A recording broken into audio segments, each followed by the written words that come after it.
Hello everyone, it's Liz from West Star Tarot, and today I'm going to take a look at my top 5 tarot decks for 2019 that were new to me in 2019.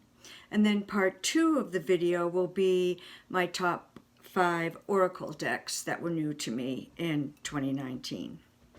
So without further ado, I'm going to start out with, this is the Neo Tarot, and I really like this deck a lot. The guidebook has a section under each card for self-care activities, and I really have enjoyed using that. I haven't done all of them, but you know, occasionally one will speak to me and I'll think, oh, I'll give that a try. I like the artwork. It's pretty clean and straightforward, and I like the way the people are depicted. They're somewhat androgynous. There's diversity and inclusiveness in this deck. The body types are not all little skinny mini gals. And as I said, there is diversity and inclusiveness, and a wide variety of gender depictions. And so I'm really enjoying that. You'll see that that's sort of a theme with most of the decks that I'm going to be talking about today. And for some reason, it seems to upset some people when I talk about why do people have to make decks that are not inclusive or are not normalizing diversity.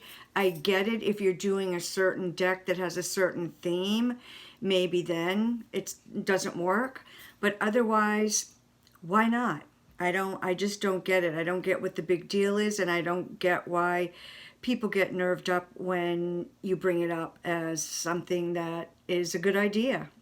It's kind of like people that don't like it when you say happy holidays because they think you're offending Christmas, whereas my reasoning for saying happy holidays is to be inclusive. I don't know what you celebrate, and so why not just say happy holidays? Okay, I'll get off my soapbox now. So, the Neo Tarot. Another deck that was new to me this year was the Lightseers. I did back it on Kickstarter, and so I have the independent edition, and I really do like this deck a lot. I've been using it a lot. I think the artwork is beautiful. The guidebook is beautiful. I'm not going to show too many cards because it's been a pretty popular well-seen deck this year, but look at that Fool card. She's just getting ready to take a leap of faith and to just fall through space into that beautiful sacred geometry shape there at the bottom. Love this Ace of Cups, and I've actually pulled this repeatedly, and Ace of Cups is one of my favorite cards, so of course I enjoy pulling it. The Wands court is beautiful. Here's the King of Wands. I am so intrigued by this Devil card. Here's the Hierophant, but she calls it the Keeper of Souls. I think this is probably my favorite rendition of the Queen of Pentacles ever. Ah, I love it. Nine of Pentacles, beautiful card. And here's the Queen of Wands. And this is a card that is one of my cards of the year, the King of Pentacles. And this was my theme for last year, Nine of Wands. So beautiful cards, beautiful deck, beautiful guidebook, lovely deck. Thank you, Chris Ann. And I think everyone knows that it's Chris Ann Donnelly. Then another deck that I ordered this year that I like quite a bit. It came later on in the year, towards the end of the year. This Might Hurt. Oh, another beautiful deck. I just adore it. And these are I did a spread a couple days ago, and these were the cards. As you can see, yes, again, the Ace of Cups, beautiful Ace of Cups. And I got the Strength card and the Hierophant. And this is another deck that normalizes diversity and is inclusive in many ways. And I appreciate that. And I don't really think decks that don't do that just don't appeal to me, and I don't care to buy them. Another deck that I really enjoyed this year was created by a friend of mine, Ben Jolivet, also known as Tom Benjamin, and it is the Tarot de Marseille Ville de la Toussaint, or the Halloween Tarot de Marseille. And Ben, who is a big fan of Tarot de Marseille, said he kept waiting for somebody to make a Halloween Tarot de Marseille, and nobody did, so he said, what the heck, I'll do it myself. These are the aces, candles for wands, cauldrons for cups, ghosts for swords, and pumpkins for pentacles. It's a very clever deck. I love how he did the different representations, the suits and the majors. Ben portrayed himself as the Fool. And here we see the High Priestess, La Papesse. We have the Phantom of the Opera for the Devil, which I think is quite clever. And then here we have the World. And so think about it, when you're a kid and you come home on Halloween night and you empty out your bag of treats, you just feel like you have the whole world in front of you. So that was a fun deck that I enjoyed. Oh, I love the Werewolf for the Moon. I really enjoyed that, and I did use it for the month of October. I'm not sure if I will use it other times of the year. Maybe I will, maybe I won't. Oh, the deck that I was waiting for 6 or 7 months before I got it is the Modern Witch. And I did get the deluxe version, and I'm glad that I did, because I love the beautiful edges and the little fun treats that came along with it. And the cards I'm going to show are cards that were in my most recent spread, which was kind of a processing of 2019 and a welcoming of 2020 spread that was done by Sharon at Seeds of Shakti. So here's the Emperor, Four of Wands, Four of Swords, the World, Temperance, the Star, the Fool, Page of Wands, and the Hanged One. So again, this is a deck that is inclusive and normalizes diversity in terms of body shapes and gender expression and varying the different folks from different races and ethnicities. There are no men in this deck, so it is female-centric, but of course I'm fine with that. So those were my decks that I really enjoyed this year and used a lot. The decks that I used the most were different than my favorite decks and decks that came to me in 2019. So now, on to Oracle. So this would be for day 3 of the 31 days of tarot. And a deck that I originally said, oh, no way, I don't want this deck, doesn't appeal to me at all. Yet, whenever I saw someone post from it, I thought, man, maybe I do like this deck. And it is the Queen of the Moon Oracle by Stacey DeMarco and Kimba. Sorry, let me look at the artist because I don't like not mentioning. Kinga Britsky. Beautiful artwork by Kimba. These are some of my favorite cards. The Void. I've been using this as just a straight out oracle deck because I have another deck that I use more for moon phases and astrological followings.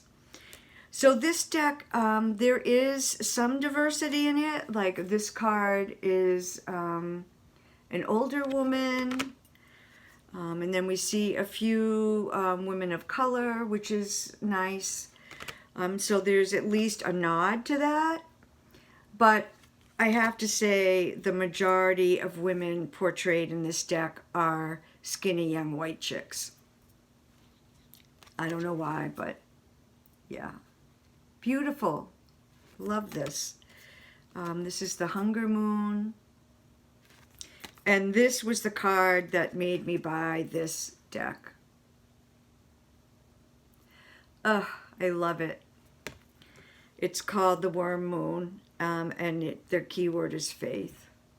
Just gorgeous. So that deck I have enjoyed using. This was a deck that came to me in the end of the year, and it is Spirit Doodle cards by L. Ron Mills. This was given to me by one of my tarot buddies. And I think if you just look at the cards, at least to me, it wasn't that compelling. But the guidebook is amazing and gives a lot of depth to the cards and gives a lot of food for thought. Some of the material is by the author himself, and then others of it is channeled information that came through Elron, and it's just beautiful and really meaningful. And he has gemstones and music and all kinds of different associations for each of the cards. And I'm really looking forward to using this deck a lot in 2020. Another one of my favorite oracle decks that came to me this year was Lisa de Saint Croix's Invoking the Goddess Oracle in Action. I really love this deck. I love Lisa's artwork. Her Tarot de Saint Croix is one of my favorite, most used, most loved forever tarot decks, and I use it all the time. And so when I saw that she was doing this deck of goddesses, I was really excited. So here's just a few. It's a round deck, and I love round decks. My first tarot deck was the Mother Peace deck many, many years ago, and so I kind of have an affinity for round decks, I think, because of that. Beautiful depictions of goddesses from around the world. All different cultures are depicted. This is a beautiful deck, and I love it. And what I've been doing with this deck is each one of every time the wheel of the year turns, I pull one of these cards and I work with that goddess, or I leave that goddess out on my altar until the next turn of the wheel. So for winter solstice, I pulled Kali. And yeah, very appropriate. So here's on the back, what each of the cards has is a poem and then a little phrase that's appropriate to the goddess. So here the poem for Kali is, Feed me your anger, your complex problems, that which you need to end. Give me your dark thoughts, I will use them righteously. I am the dark mother, dancing the dance of death and destruction, destroying evil forces. I am the protector that delivers liberation. And then the key word is destruction, and the phrase is allow your anger to liberate you. Put an end to that which no longer serves. So this is kind of a perfect card for me for right now. I don't know, I'm feeling kind of angry about the way that things are in the world. And so to have Kali by my side is making me very happy and feel supported. So I only pulled 4 oracle decks, and by far the deck that I used the most, the oracle deck that I used the most this year, more than any oracle deck either coming to me before 2019 or in 2019, and that I have fallen in love with, and I just bought on a whim because I thought it might help me learn astrology, is Patrick Fogarty's The Living Wheel Astrology Cards. This is such a beautiful deck, and I bought it just because I thought, you know, I'm kind of interested in learning more about astrology, but man, that's a deep, deep well to dive into, and maybe just pulling cards and, you know, looking at things every day would help me. So I didn't think I would use this card on a this deck on a regular basis, but one of the spreads that Patrick mentions in the pamphlet that comes with the deck is pulling. So setting out on my altar, I do the sun and the astrological sign that the sun is in. And so obviously for now it's Capricorn. And then I trace the, or track the phases of the moon. And so now we're in a waxing half moon in Aries. And then I pull the Earth card and I put whatever season we're in. So right now in the Northern Hemisphere, we are in early winter. Or we've just come from the winter solstice, and of course we will move into Candlemas or Imbolc the next time the wheel turns. So I have those 6 cards out on my altar every day, and of course the moon changes most frequently. Also in this deck are the houses, so you can put out your whole chart using the cards. I love, love, love the seasonal cards. They're gorgeous. So this is, as I said, we're in early winter. This is late winter, early spring for the spring equinox, late spring for Beltane, early summer for the solstice, late summer for Lughnasadh, early autumn for the equinox, and late autumn for Samhain.